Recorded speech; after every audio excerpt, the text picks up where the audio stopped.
Now, rounding out the division is the Cincinnati Bengals. And the Bengals, to me, are going to be one of those teams I think is, I wouldn't say challenging for the number one overall pick in the 2022 class, but they're firmly, I think, in that 3 to 5 range. They are going to be a top 5 pick, in my opinion. Here was a team that was picking, 5th last year, 4th last year. And the debate at that pick was, do they take Jamar Chase and give Joe Burrow a potential elite number 1 wide receiver, or do they take Penei Sewell and protect Joe Burrow, who's coming off of a knee injury? And they ended up going with the weapon. And we'll see how that pans out because, they seem like they feel like they're set at tackles.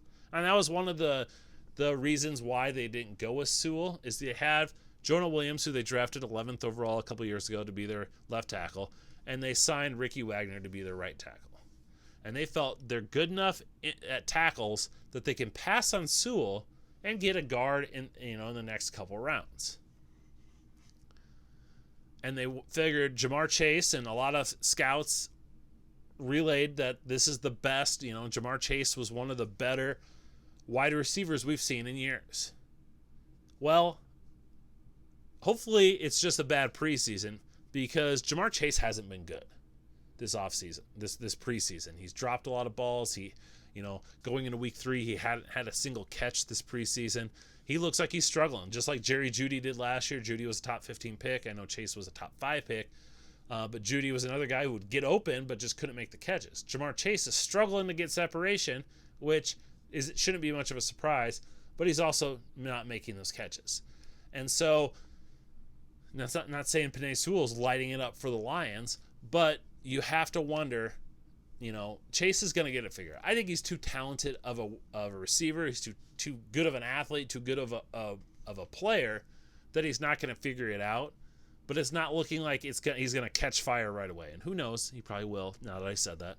But not only is your number 1 top 5 pick struggling, your quarterback is coming off of a knee injury.